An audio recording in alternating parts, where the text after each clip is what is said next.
The following is an independently produced community access program. The viewpoints expressed are those of the community access producer and do not reflect those of Shaw Cable Systems. The program is presented in response to CRTC policy guidelines regulating community programming.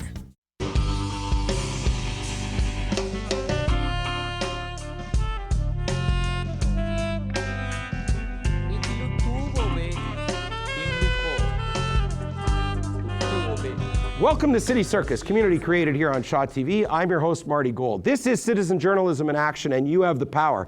And I'm very, I thought I was happy to have Harvey Smith in the studio. I've known for so many years, but somebody I've known for basically as long as I've known Harvey Smith, and I've always had a cordial relationship with. I'm so happy to have Judy Wasylycia-Leis in the studio. We're going to be talking with Judy about her campaign, her second campaign for mayor. Judy, people have remembered how when we were on Kick FM with the Great Canadian Talk Show, that we did 2 interviews with you, one for 85 minutes, the second one for 90. Nobody has given you the kind of opportunity to address voters and radio to take their questions, et cetera, than we have.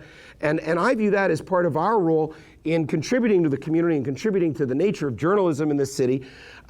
This is your second run. Yes. It's rare for somebody who's run for mayor and been unsuccessful to run a second time for whatever reason historically. I guess originally people didn't feel like having Steve Juba kick them around the block like that.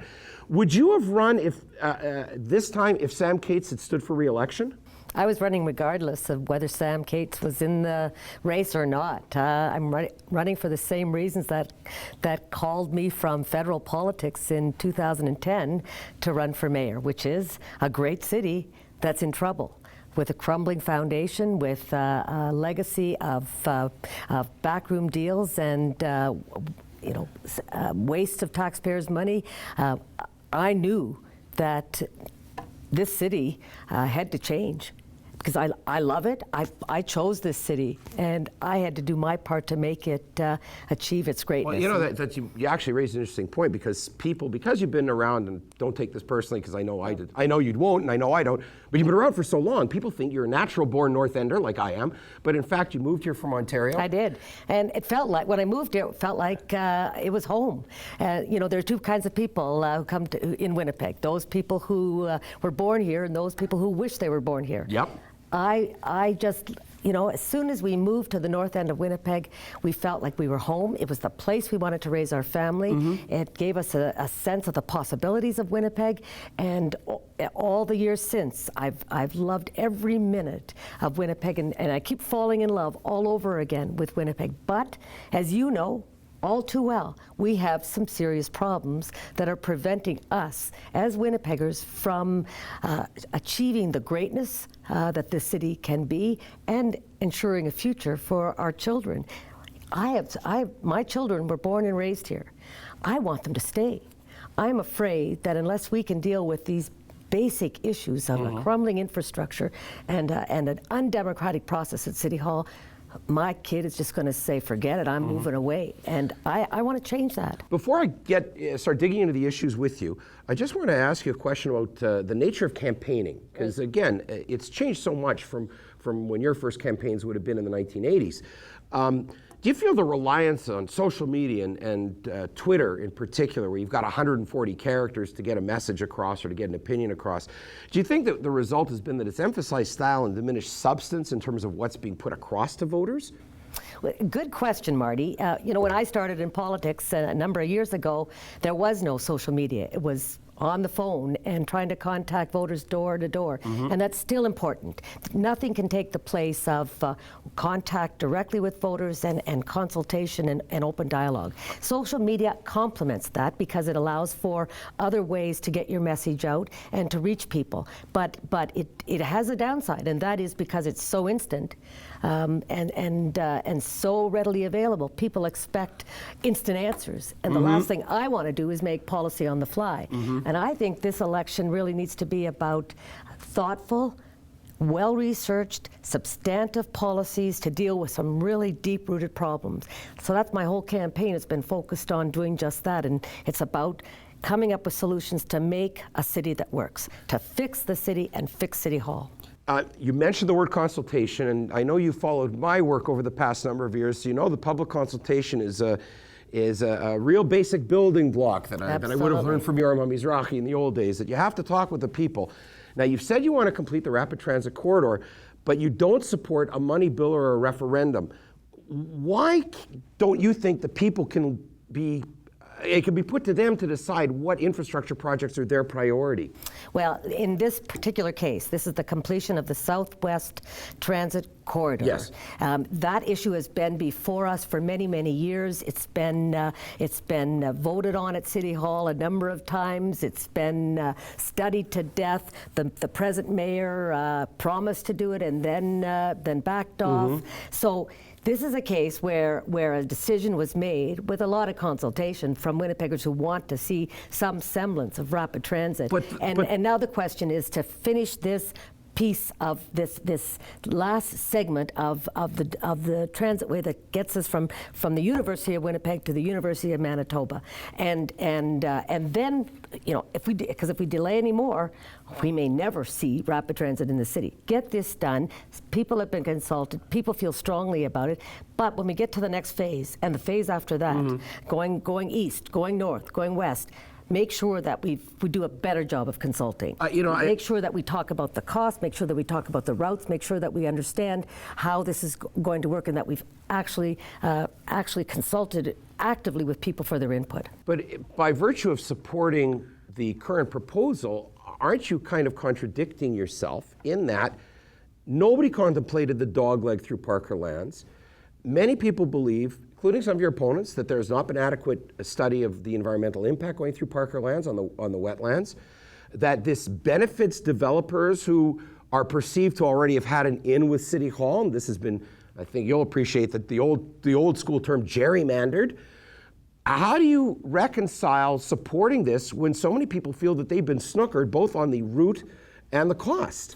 Well, it was a very active debate at City Council. We've had numerous debates on this issue. Council members went back and forth in terms of the options, and they made the decision to pick the present route. It may not have been the best route, but the decision was made. And to go back now and choose another route would set us back another 4 years at least, maybe 10 years. So I think the best thing we can offer Winnipeggers is the completion of this transitway, so we don't have the spectacle of a half-built transitway, and so that at least we've begun the process of putting in place what every modern city around the world has, which is rapid transit. Now, when people say, the average person says infrastructure, they mean paved roads to drive on. They mean water pipes that bring clean water. And I know you've made a strong statement with regards to the yes. frozen pipes and the brown water.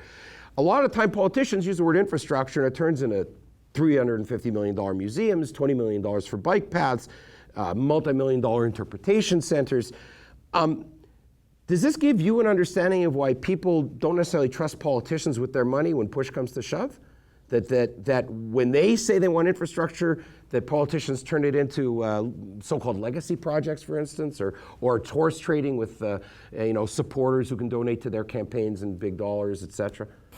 Well, let me just start by saying I hope that my legacy project at the end of my time as mayor is fixed roads, is an infrastructure deficit that has been on the road to being eliminated. That's my aim. That's why I'm in this race first and foremost. Mm-hmm. I believe that that taxpayers have not had their wishes adhered to over the last number of years when they've said infrastructure is our problem, is our concern, and we want it addressed.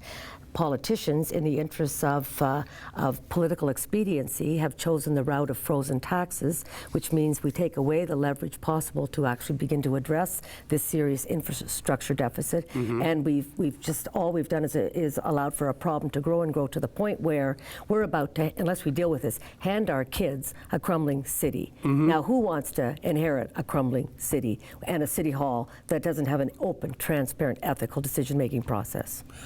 Okay, so since you mentioned that magic word of taxes, I'm not trying to pin you down per se, and even when we did the interview 4 years ago, the two interviews, I complimented you because you were honest that your intention was to raise taxes by a certain amount, and those who say that you were victimized in effect by a negative campaign that was unfair, given that Mayor Cates turned around and raised taxes more cumulatively than what you would have. It's the old bait and switch, as it were. And I always complimented you that you were honest about it, but the people that I talk with have a concern. How high does Judy want to raise taxes? What is her threshold of how high property taxes or other taxes, I suppose, user fees, might end up being raised? But you see, I was honest last time, and I'm honest again this time in terms of exactly what I'm talking about in terms of property taxes. Back in 2010, I said 2% a year for 4 years. It certainly isn't enough to deal with all of our infrastructure problems, but it's a start. And I said that money would be directed to potholes, police, and parks. This time around, I said that approach, and of course in the interim, Sam Cates, who decried that 2% a year as something that would bankrupt people's seniors homes. will lose their homes. And the same thing that Gord Steeves is now trying in this campaign, fear-mongering and raising the boogeyman as opposed to putting forward positive proposals. So my proposal this time is exactly the same as the last time. It is a predictable, affordable, sustainable property tax increase of no more than the cost of living with population growth included, which as it's now averaged out represents about 2.9 to 3% increase. And so that is, so I'm being honest again with people so that all of this fear-mongering by Gord Steeves can be put aside and treated as simply that, a deflection away from the fact that he doesn't have any good policies on the books, or the fact that he was the right-hand person for Sam Cates, and he was there when they hired Phil Sheagle. All of these tactics, I think, are merely ways to deflect from the issues that matter in this election, which is how are we going to fix the roads, how are we going to fix City Hall so people have trust again in Winnipeg. So I'm honest, open. I think people know that from the past. They know that I say what I mean what I say, and I'm going to do what I said I was going to do. Okay, now given that, if you're elected mayor, you're only one vote. What happens if councillors, as a collective, take your ceiling and they decide that they'd rather have a tax increase of 4% or 4.3% or 5%? Are you going to fight against that and stand up to the other councillors? You see, I think we actually have an opportunity now in this new era at City Hall to start working collectively and collegially as a council and mayor. That's not been the case in the past. There's been a lot of buck passing and blame going around, and in fact, city councillors have been left out and excluded from many of the decisions that have been made. You only have to look as far as the real estate deals and the police headquarters and the fire hall debacle to know that. So I believe that if we work together as a team and we all recognize that fundamental to this city's future is fixing our crumbling roads, we will find ways to work together and do it in a way that respects the citizens of this great city, and do it in a way that is affordable and predictable. And I'm sure that we will all come together and agree on this over the long term. Okay, well, you talk about the opportunity to build a coalition, as it were, with councillors regardless of political stripe. What kind of a relationship do you or do you not have with the people that are, the current senior administrators? Do you have a relationship with the current acting CAO or with the current chief financial officer and all the people, some of these individuals that have steered the ship that ran into these audits? No, I don't. And I certainly look forward, once I'm mayor, to actually sitting down immediately with the senior administration staff at City Hall, and as well as that, immediately embarking on the proper hiring process for the CAO, which is key to how we go forward. The fact that the hiring of a new CAO, that Mr. Joshi has been allowed to remain in that post far beyond what people were told would happen when Mr. Sheagle departed the scene, are you satisfied that it's been left to the next mayor and the next council to make that decision, or do you feel that it should have been in place so that there was some semblance of continuity between administrations? Actually, I'm glad it's been left I would have worried otherwise that we would have ended up with another decision that was not reflective of qualifications, and as happened with the case of in hiring Phil Sheet. On our program last week, and I know you haven't had the opportunity to see it, but Councillor Harvey Smith, a longtime friend of yours, he made the point of outright saying that the mayor interfered. Did he directly influence the hiring of the last CAO, that whole process? And I've heard that from other sources as well. So I've been told too. All I know is going forward. It's like a big open secret in this town. Yeah, absolutely. So well, all I can say is going forward, we have to fix that problem, make sure that it's an upfront process that's based on qualifications and the needs of the city to get in place someone who can actually steer the administration and build a proper relationship with City Hall and with the councillors. Because right now you've got a improper governance model where sometimes it appears that those with very specific interests can influence individuals within the system. We've got to have checks and balances in place to make sure that there is no favoritism. No one is able to use City Hall for their private gain and personal interests, but that the public good is always first, is paramount no matter what. So it's a challenge. I mean, there's a whole, there's a culture at City Hall. I've seen you down there, so. There's a culture at City Hall of making decisions that are not open, transparent, and necessarily based on the interests of what's good for Winnipeg. But again, going back to the administration, part of that is because the administration is going back to the 2010 election, walk-ons, last-minute votes, incomplete reports. The audits demonstrated there's all sorts of information that was not put forward. I know. Those are further indications of a culture at City Hall that has gone bad. I mean, we've got to. Does that mean that Judy's walking in with a broom in one hand and an olive branch in the other, basically? Absolutely, and you've heard my proposals for actually putting in place an independent watchdog, an accountability office, a proper code of ethics and code of conduct, conflict of interest rules, so that everybody understands, whether we're talking about city councillors or administrators, we are operating on the basis of what is good for the public and not on the basis of anyone's self-interest. That's truly good governance. Now, going back again to part of your philosophy of how to implement your platform, is that a tax increase is part and parcel of it? And again, referencing back to the prior election and what Sam Cates campaigned on. Certainly on this program, and I know it's not like you're going to be a regular viewer, but I've spoken frequently, and this is part of my DNA, as you're aware, that when you have people on fixed incomes, people on social assistance, people on disability, people that are senior citizens, that this hurts them far worse than somebody that lives.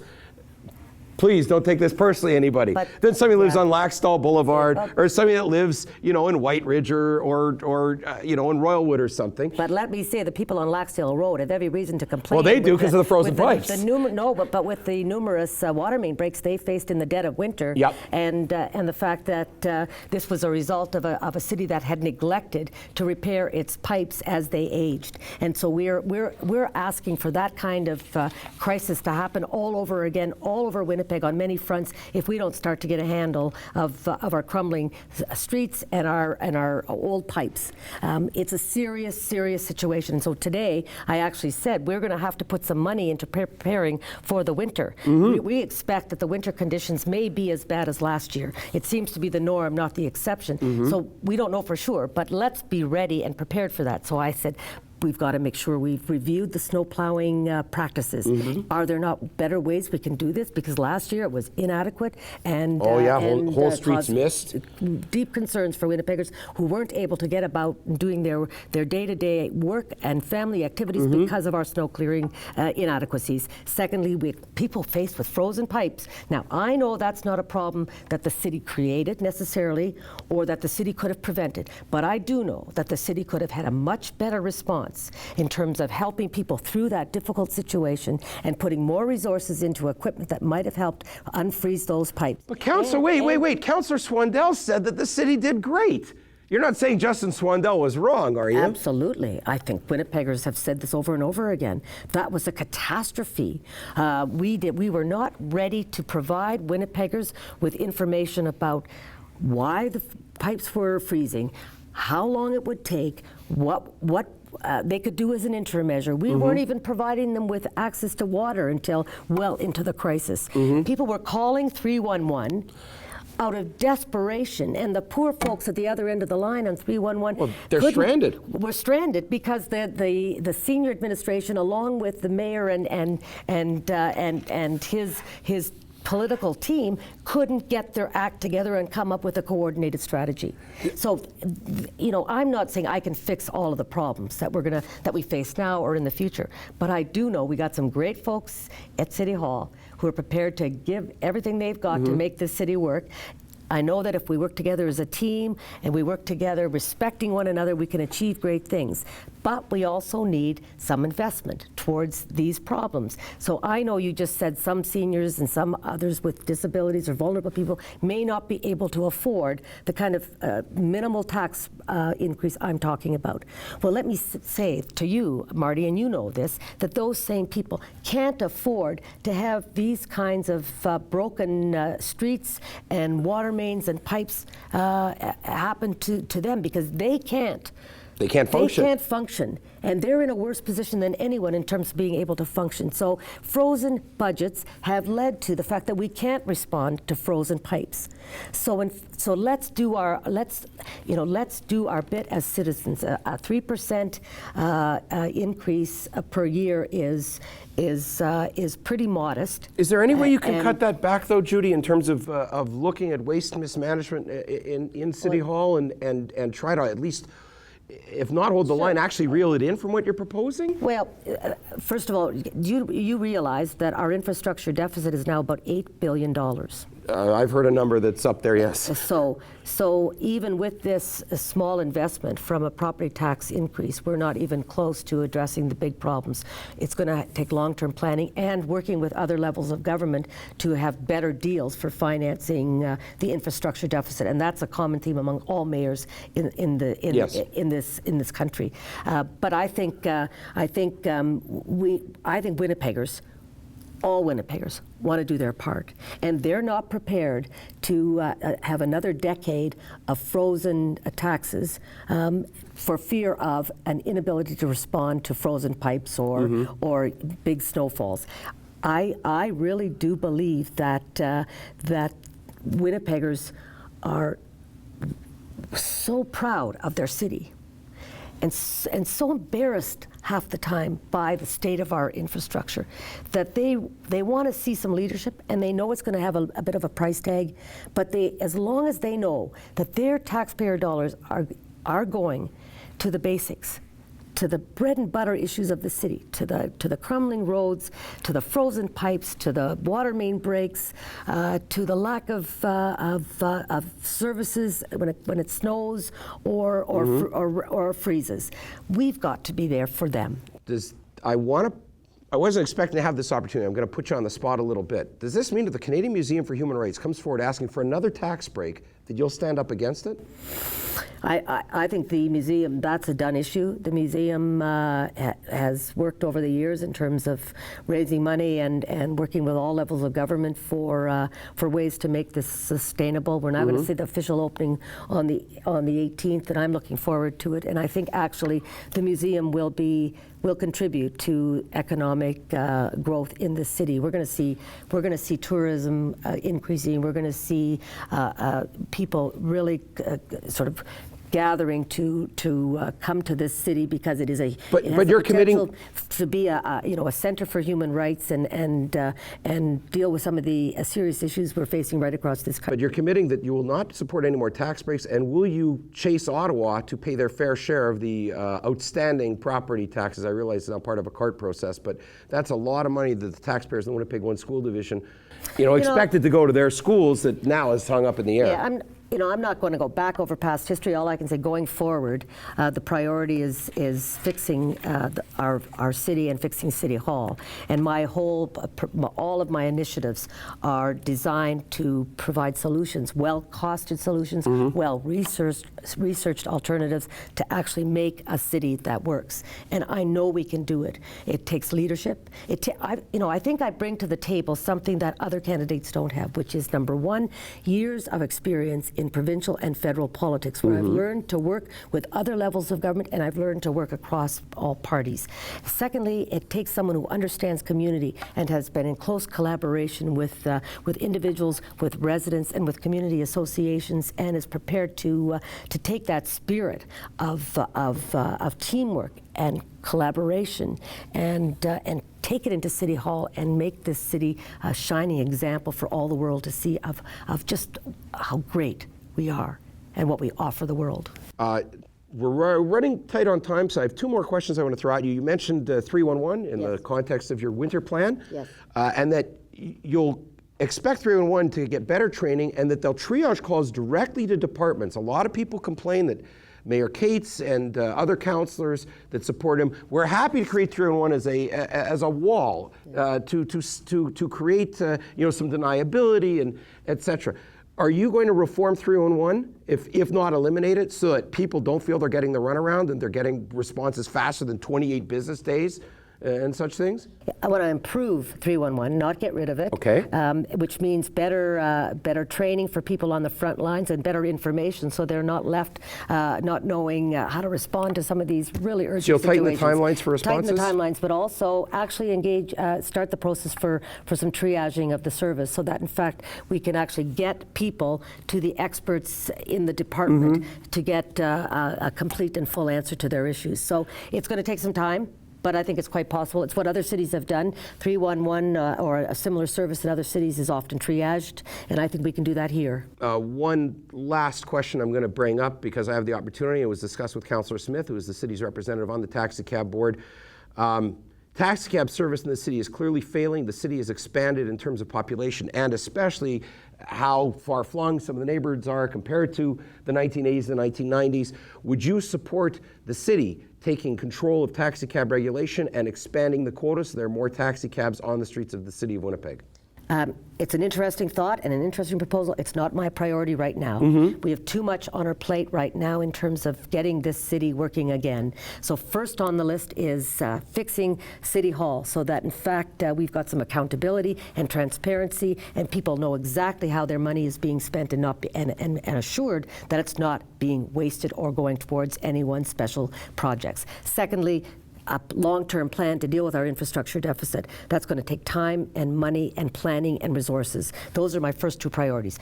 Once we have a plan in place for the foundations, for firming up the foundations of the city, I will look at all other options in terms of services generally, but I will also say that we do have a taxi cab board that is looking at some of these issues, and anything the city can do to work in collaboration with the province, with the taxi cab board, with the industry itself, we will do. Okay.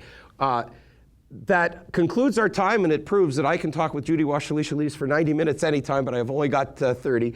Judy, thanks so much. We were just getting started. I know, but this was such a good opportunity for me to be able to get you in a forum where, unlike the clips on newscasts, where you can get a message across, and there are a lot of people that are supportive of you. Frankly, even people that aren't crazy about your politics. There's a lot of affection for you out there in the community, and for the fact that you showed up the last 4 years at City Hall on occasion and made your presence felt and showed that you weren't just an opportunist, but that you cared all through the time period. And I wish you the best of luck. And regardless, win or lose, I'd like to get you back in the studio after the election so we can talk with you either as mayor or as a candidate about your experience. And thank you so much for taking part in this on City Circus today. I would love to. Thank you very much, Thank you so Marty. much. That's it. Next week, we're trying to line up another mayoral candidate. In 2 weeks' time, Robert Falcon-Ouellette, candidate for mayor, will be right here in the studio where Judy sits right now. We'll be back with more. Have a good week.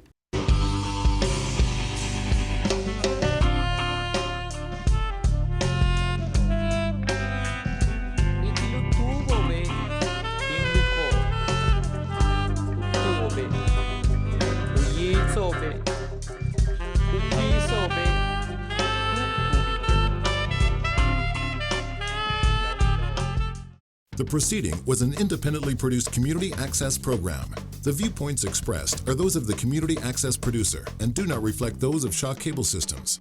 The program is presented in response to CRTC policy guidelines regulating community programming.